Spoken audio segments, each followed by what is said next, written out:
Bonsoir à tous, à vous tous qui nous regardez ce soir. Nous jetterons un œil sur l'actu écoulée en compagnie de Michel Fayad, cadre d'entreprise, et Jean-Claude Barnes, infirmier libéral. Bonsoir messieurs. Merci d'avoir accepté notre invitation. Alors une semaine marquée par un anniversaire, celui du Rhum, la place du créole en France et le réchauffement de la planète en question. Et qu'est-ce qui a retenu votre attention cette semaine, Michel Fayad? Le Rhum, hein. Parce qu'effectivement, le Rhum est à l'honneur aujourd'hui par un certain nombre d'événements, dont la route du Rhum, que nous avons entendu parler. Il y a aussi les 10 ans de l'AOC, donc l'appellation d'origine contrôlée, qui a hissé le Rhum de la Martinique au rang des alcools nobles, on pourrait dire ça. Et puis c'est vrai que bon, il y a eu aussi la semaine sur l'alcool, qui a fait beaucoup de bruit d'ailleurs, qui est très bien, auquel d'ailleurs j'ai participé. Et puis, il y a eu beaucoup de choses aussi, puisqu'il y a la fête du Rhum qui se prépare, bien sûr. Donc, vous voyez, cette semaine, c'est vraiment une semaine du Rhum. Très axé sur le Rhum. Je ne vais pas contrarier Michel Fayad, mais c'est vrai qu'en tant que soignant, j'ai retenu surtout le congrès en rapport avec l'alcoolisme, les moyens de lutte contre l'alcoolisme, et puis l'hommage qui a été rendu au docteur Gervais, qui est l'un des patrons de la lutte contre l'alcoolisme, surtout que nous savons que dans le Nord, nous sommes particulièrement touchés. Maintenant, il y a d'autres événements qui sont peut-être plus liés à l'activité. Le Nord est particulièrement touché. Pourquoi le Nord? On sait que l'hôpital de Trinité a une structure de lutte contre l'alcoolisme qui est hyperactive. Moi, je suis soignant, donc je croise beaucoup de gens du Nord. Une structure qui est la plus active, en principe, de la Martinique. Donc, est-ce que ça voudrait dire que nous sommes une population plus alcoolique? Mais c'est vrai que, bon, la structure, en tout cas, elle est là, donc elle est très active à Trinité. Et puis on va retenir aussi la victoire de la Martinique à Gold Cup, enfin, la Digicel Cup, on l'a dit. Puis il y a Haïti plus loin porter drapeau pays. On espère à la Trinidad, ils vont embrouiller. Alors, début de semaine avec un espoir, une route du Rhum la plus rapide de Manitou. On se retrouve tout de suite après. Débutons ce regard sur l'actu avec un exploit. 7 jours, 17h, 19 minutes et 6 secondes. La mer à la vitesse de l'éclair. Lionel Lemonchois a remporté la 8e édition de la Route du Rhum. Il a coupé la ligne d'arrivée à Pointe-à-Pitre. Il était 1h du matin, mais le plus attendu, Claude Tellier, skipper de la région Guadeloupe, terre de passion, n'est arrivé que 3 jours après, mais il a tout de même été accueilli comme il se doit. 10 ans ça se fête. Les Rhums de Martinique ont obtenu depuis une dizaine d'années le label de qualité, l'AOC, l'appellation d'origine contrôlée. Cette distinction garantit désormais l'origine et la qualité des rhums agricoles de Martinique, une démarche qui met en avant également une profession exigeante et contraignante. Antillais Barbolot Baudelo, Kagoumen pour Yosamite Créole, là dans l'école française, association héritage, Kabat Poussa, yo semble-t-il bien signati, moun ki d'accord et puis yo les créoles là prend même place que langue basque, catalan et occitan dans l'école la France. Semaine passée, yo déposé 3000 signatures les bureaux ministre de l'Éducation nationale. La Terre apprend fait, jour après jour, selon les scientifiques, le réchauffement de la planète se précise et les hommes s'inquiètent. Durant le mois de décembre se tiendra un colloque sur les effets du réchauffement climatique. Le thème Caraïbes en danger. Il devrait réunir de nombreux scientifiques de la Caraïbe, mais aussi du monde entier. 3 jours pour être au chevet de notre terre, est-ce vraiment suffisant? L'alcool et ses complications au centre des 14e journées anti-Guyane d'alcoolologie qui rendait hommage au docteur Guy Gervais, un pionnier dans la prise en charge des alcooliques. Les spécialistes venus de la Caraïbe et de France ont partagé leur expérience, mais aussi trouvé quelques pistes de solutions pour soigner les gens ayant des difficultés avec l'alcool. Il faut savoir que la Martinique est au 3e rang des régions françaises alcooliques. 14% des hommes martiniquais ont des problèmes liés à l'alcool.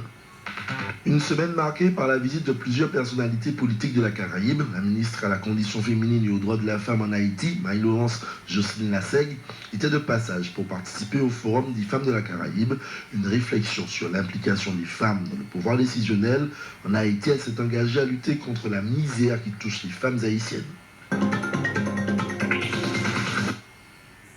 La Route du Rhum, qu'est-ce que vous pensez de cet espoir magnifique de Lemonchois et bon, d'autres skippers? Est-ce que ce genre de manifestation C'est une fête qui aujourd'hui a acquis vraiment ses lettres de noblesse. C'est l'une des plus grandes compétitions qui existent en matière de voile au monde aujourd'hui. C'est vrai que la légende s'est faite petit à petit depuis 1976. Route du Rhum dont nous avons nous-mêmes refusé que l'arrivée se fasse en Martinique dans les années 76. C'est pour nous dire que des fois on peut effectivement avoir une mauvaise appréciation des choses. Mais c'est vrai que bon, derrière, c'est une compétition sportive. Maintenant, il y a l'image du Rhum, effectivement, mais qui évoque quoi? Qui évoque pour les Européens le grand large, la Caraïbe, les corsaires, les flibustiers, les boucaniers. Donc, si vous voulez, c'est quelque part aussi une invitation au voyage.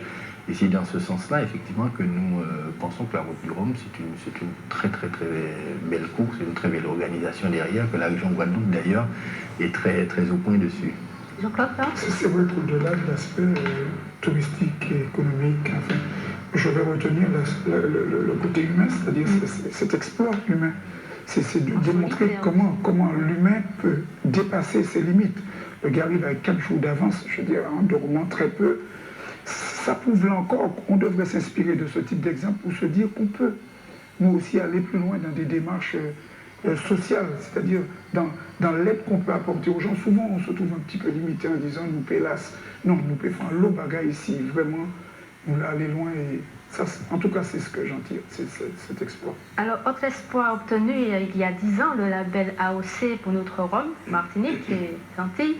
Alors, pourquoi la Martinique n'investit pas plus que ça dans le Rhum? Pourquoi pas reconversion des terres de la banane, par exemple? C'est-à-dire, nous y appliquons. C'est vrai que depuis 10 ans, nous essayons de mener une bataille énorme au niveau de la communication, de la reconnaissance au niveau national, au niveau international. C'est vrai que les Roms ont conquis beaucoup de marches et aussi aujourd'hui les Roms martiniquais sont dans plus de 52 pays du monde, au Canada, au Japon, en Thaïlande, dans les pays d'Afrique francophone, aux États-Unis aujourd'hui. Donc il y a une véritable, disons, dimension offensive que nous avons menée depuis quelque temps. Et c'est vrai qu'aujourd'hui, effectivement, nous manquons de canne. Donc, nous pensons que le Rhum a un avenir peut-être plus que la banane.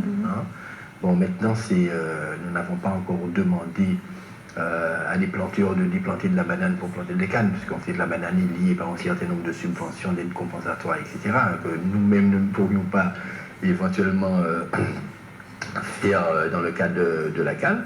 Mais c'est vrai qu'il y a une économie qui se tient, qui est vraiment structurée autour de la canne, concernant les produits dérivés, énorme. Surtout que la canne produit énormément de choses. Je veux dire, il y a la mélasse quand on a fini de faire le sucre avec lequel on fait du rhum industriel, il y a la bagasse avec lequel on fait des combustibles, il y a la vinasse avec lequel on fait des engrais aujourd'hui. Bon, cette même bagasse-là, on peut faire des agglomérés, de la pâte à papier, il y a de l'éthanol qu'on pourrait faire bientôt, tout ça, il y a de l'électricité que le galion va commencer à faire. Donc, si vous voulez, la canne, véritablement, c'est vrai que c'est une culture du passé, mais il me semble qu'aujourd'hui, c'est une culture d'avenir, parce que quand on a dépassé le côté Rhum, on a aussi beaucoup de perspectives qui s'ouvrent avec cette canne, et le Brésil l'a très bien compris, un certain nombre de pays l'ont très très bien compris. Jean-Claude Barthes. Je dis que je ne sois pas sûr que dans les médias, si on devait planter toutes les terres polluées par la banane en canne, qu'on résoudrait le problème des ouvriers agricoles, parce qu'on sait très bien, et on le voit, la canne est plantée de plus en plus, ne serait-ce que dans le nord, on s'aperçoit bien que pour la couper, il faut une machine, et que quand on ferme une habitation, c'est des centaines de familles qui sont mises au chômage. Donc je crois là aussi, même si la canne devait venir retrouver sa place, puisque c'était la canne avant, dans l'économie martiniquaise, il faudrait aussi penser aux facteurs humains de reconversion pour tous ces gens qui ne trouveront pas forcément du boulot dans la canne à sucre. Oui, mais c'est peut-être les produits dérivés de la canne aussi. Probablement, sauf que dans les médias, ils ne sont pas encore là. Les produits dérivés arrivent toujours après.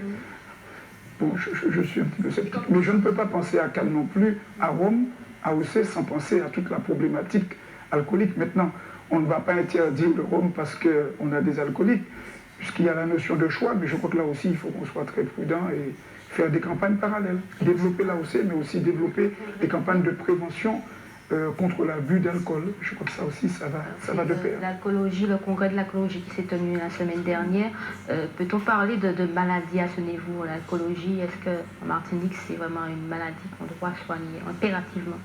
Oui, pendant longtemps, on a considéré l'alcoolisme comme un vice. On a dit c'est vice unique. Non, je crois que l'alcoolisme est une vraie pathologie. D'ailleurs, le nombre de médecins sur place et de professeurs l'ont bien démontré, et qu'il y a une prévention à mettre en place, un système de soins à mettre en place, parce qu'effectivement, au bout, la souffrance est terrible. Je veux dire, l'alcoolisme, ça n'est pas le gars qui est sous le dimanche matin, qui on dit, il dormi caillou. Hein. C'est toute la perte de la structure sociale qui s'accompagne, perte de la famille, perte du foyer, abandon des enfants, perte du travail, déchéance sociale, déchéance psychique, physique. Donc toutes ces choses-là font que de plus en plus, et puis on sait que les jeunes commencent à boire de plus en plus tôt. Donc ça voudrait dire qu'il y a une vraie problématique autour de l'alcool, et c'est bien qu'on commence à s'y intéresser intensément pour, je crois, anéantir, sinon améliorer la situation ou diminuer les effets qui sont absolument désastreux. Alors vous avez participé, M. Fayad et Jean-Claude Barnes, à ce congrès d'alcoolologie. Qu'est-ce que vous avez retenu? Qu'est-ce qui vous a marqué dans ce congrès? Les avancées aussi? Oui, moi je voulais apporter un certain nombre de précisions. C'est que quand on parle d'alcool, il faut parler d'alcool de façon générale.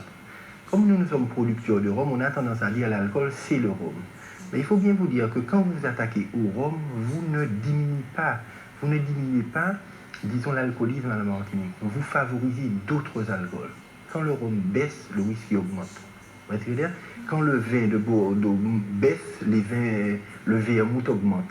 Donc en fait, il faut s'attaquer à l'alcool de façon globale, mais non s'attaquer à une catégorie, un type d'alcool. Vous voyez ce que je veux dire?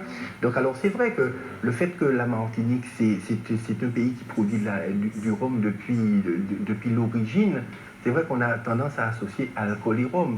Mais ce que je peux vous dire aujourd'hui, c'est qu'avec des enquêtes, nous avons vu que le rhum n'est pas le premier alcool consommé à la Martinique. Le champagne est devant, le whisky, quelquefois, la bière est devant, tous les petits alcools, etc. Et puis il y a un autre phénomène qu'on ne dit pas assez, le vermouth, qui est une espèce de vin sucré venant entre la France et l'Italie, qui n'est même pas véritablement consommé là où il est produit, est devenu une tradition chez nous. C'est-à-dire que le vermouth est un produit importé, est devenu un produit traditionnel, au même titre que la morue, on pourrait dire, ou que les poireaux. Bon, c'est un petit peu notre histoire aussi, d'avoir des produits importés en tradition, mais je vous assure qu'il n'y a pas une famille martiniquaise aujourd'hui qui n'a pas une bouteille de vermouth chez elle. Donc je veux dire par là que c'est vrai, quand on parle d'alcool et qu'on dit automatiquement le rhum, on oublie que quelque part le rhum est loin derrière. Est-ce que vous avez des pistes de solutions pour que cette maladie soit quelque peu se diminue en Martinique, l'alcoolologie? Oui, il y a un vrai travail à faire, hein, un travail de prévention, un travail d'information, un travail... Vous savez, la France, c'est le pays encore, et avec la Martinique, où la législation sur les alcools est la plus drastique.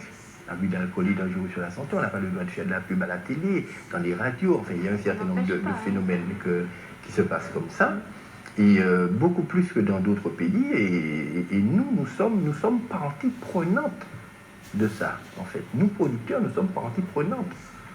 Les notions de piste, ça serait difficile parce qu'on a bien compris que l'alcool rentrait aussi dans tout un système culturel. Je veux dire, à certaines fêtes, on pourrait même dire que c'est pratiquement la fête de l'alcool.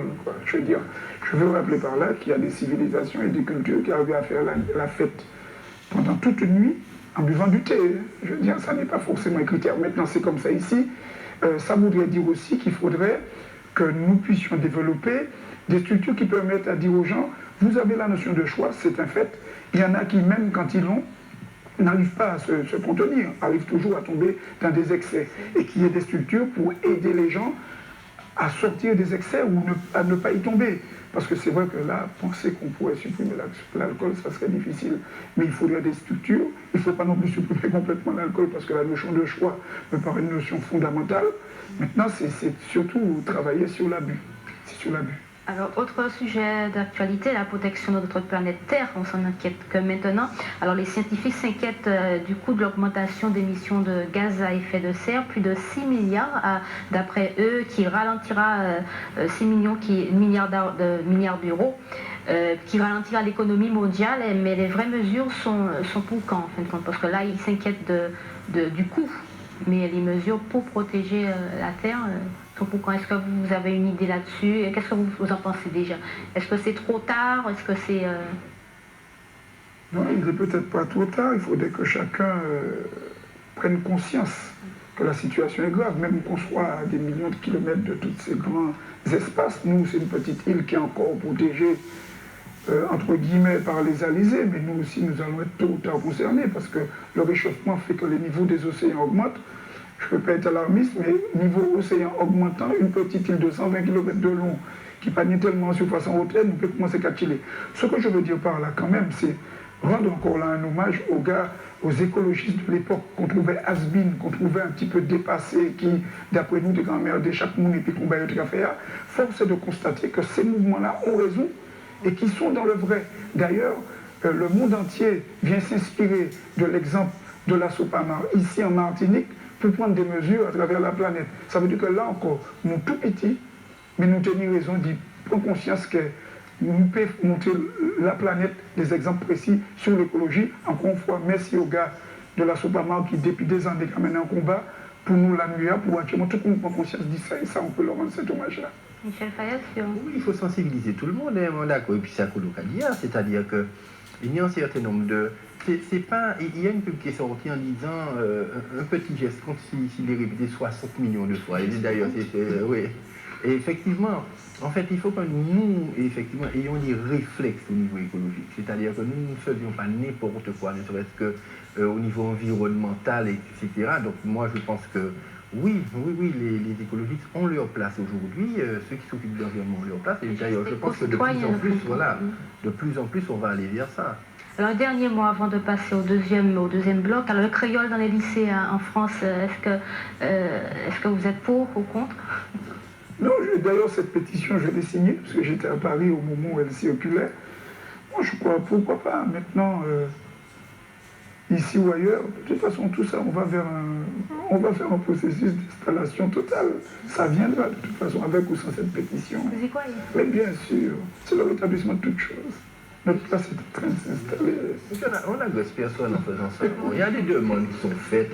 Chacun essaie de se battre pour ce auquel il croit. Je veux dire par là que bon, chaque fois que certains ont mené des combats, on a vu que les résultats étaient là. Je veux dire, quand on a mené le combat pour l'AOC, tout le monde nous traitait de farfelus. Quand on a mené le combat pour le CAPES créole, tout le monde nous traitait ça de farfelus aussi. Je veux dire, quand on a pensé que des groupes de musique martiniquaise pouvaient aller très très loin au niveau international, on s'est dit ça va qu'à être fait, quoi. Quand on a vu des écrivains être étudiés dans les grandes universités américaines et un peu partout, on s'est dit bon, on s'étonne soi-même. D'ailleurs, la plupart du temps, on s'étonne de voir le succès que nous avons à l'extérieur parce que nous-mêmes ici, nous n'y croyons pas trop. Donc c'est pour ça qu'il faut voyager, qu'il faut aller, et puis il faut se battre pour plein de petits détails, parce que c'est l'accumulation, comme je disais, de petits détails qui font qu'effectivement, après, les choses deviennent plus claires, quoi. Merci, messieurs. Suite et fin de la semaine marquée par le Forum des femmes de la Caraïbe, de rentrée politique et un retour aux sources. Manitou. Durant 2 jours, des femmes d'ici et d'ailleurs ont mis leur expérience en commun pour mener une réflexion sur leur implication réelle dans la vie de la cité. Ce deuxième forum des femmes de la Caraïbe se voulait un espace d'échange sur la femme actrice de son développement. En tout cas, après ces 2 jours de partage, un constat s'impose. Il reste encore beaucoup à faire pour que les mentalités changent. Les rentrées politiques se suivent. La semaine dernière, c'était au tour du mouvement libéral martiniquais. Le parti mené par Philippe Petit a réaffirmé son souhait de voir une gauche unie. Le MLM a présenté son programme consigné dans un livre intitulé « À l'ombre des ananassiers en fleurs ». Philippe Petit qui s'est déclaré candidat aux législatives 2007. Langue PIA dans l'école Les Tout Petits. En belle idée, maîtresse de l'école maternelle Les Libellules, mettez deux bouts de semaine passée. Écoutez, ouais, ça, yo chanté avec palais créole, qu'on ça qu'a écrit. On vit apprendre créole, pour ça, parler créole. Pourquoi qui ça, le créole, là? Moi, je parler dans d'autres pays qui t'a parlé créole. Moi,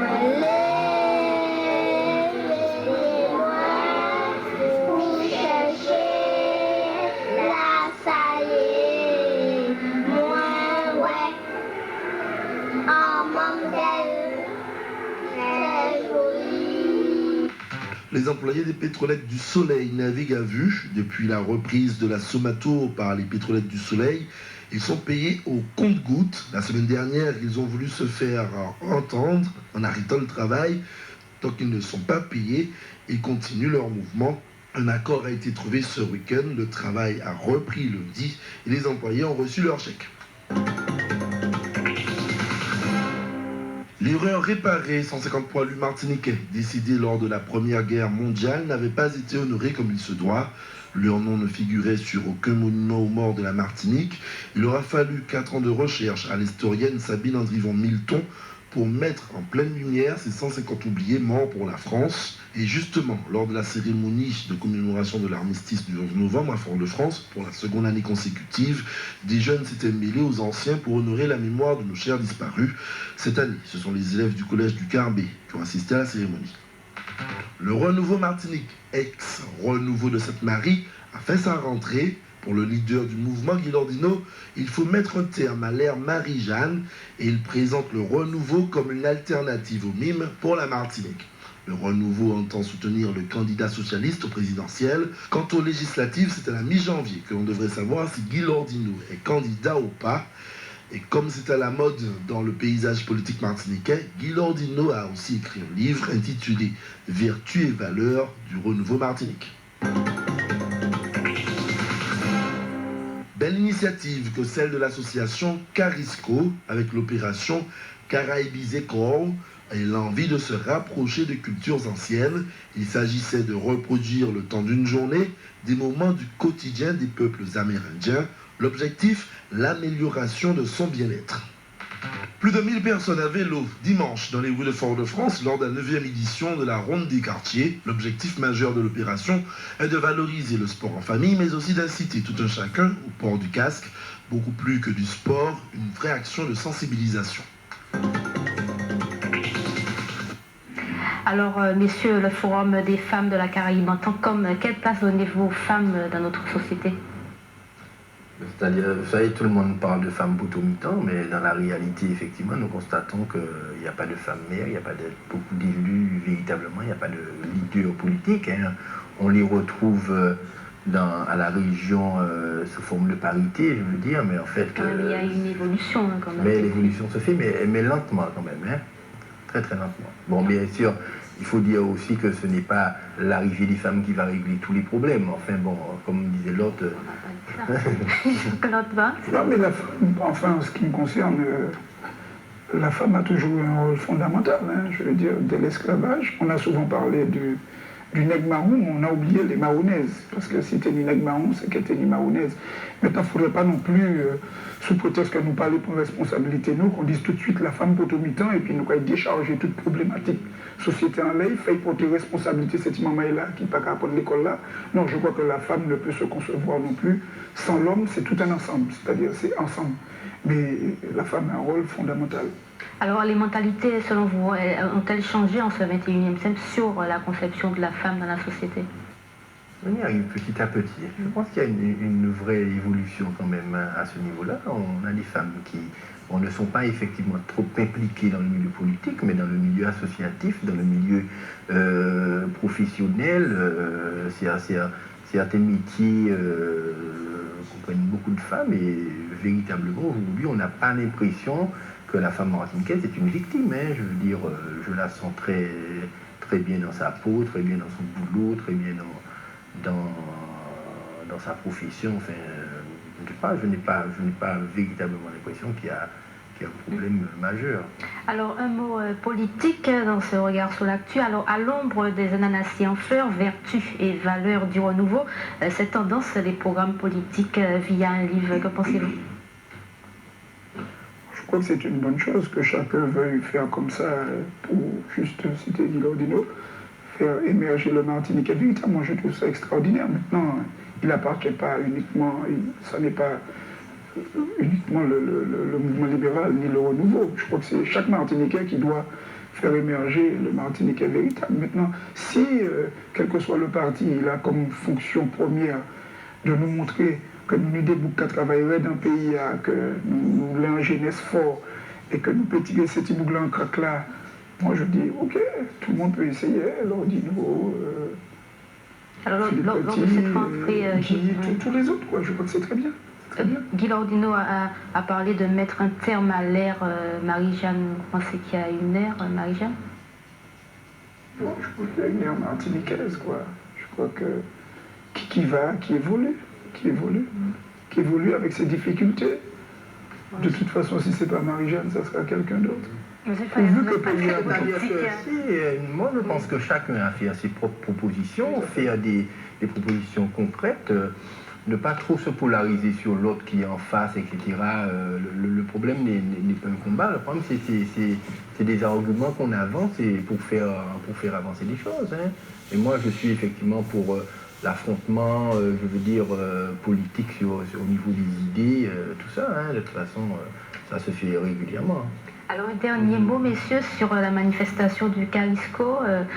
Pendant la diffusion du reportage, il y a eu quelques remous. Est-ce que vous en pensez de ce retour, entre guillemets, si on peut dire, aux sources, ou bien, en fin de compte, le concept?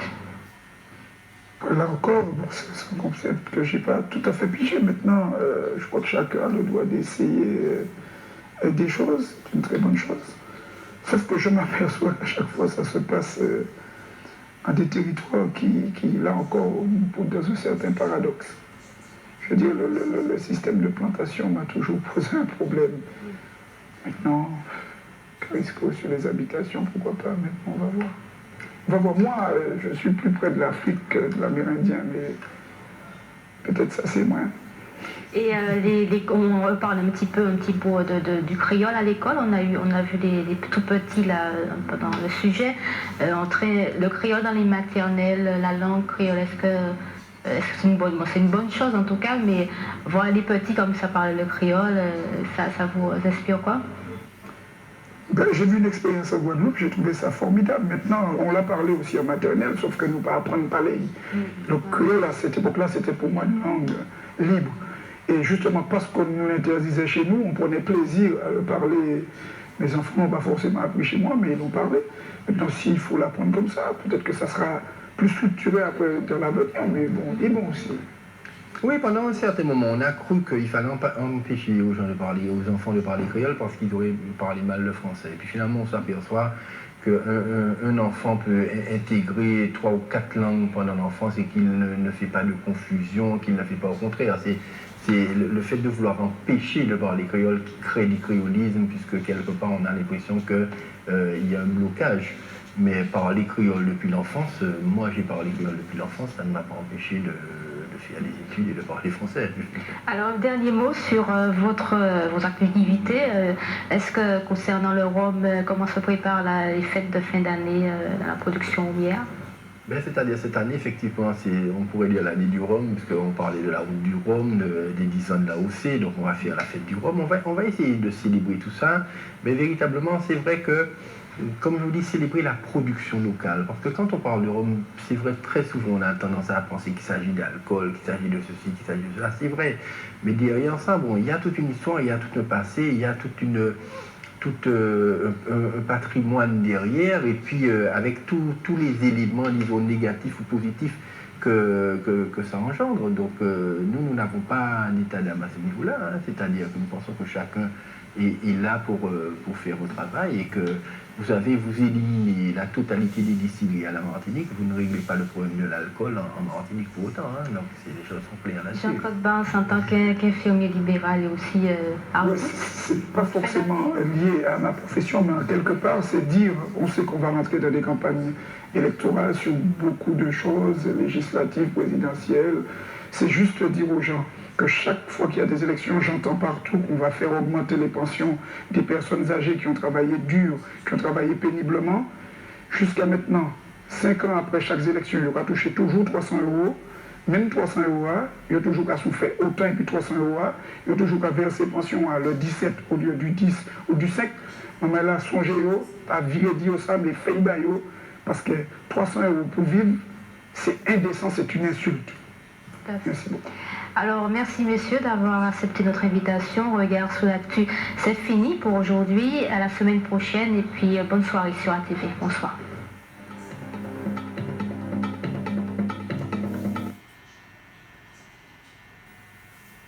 10 minutes.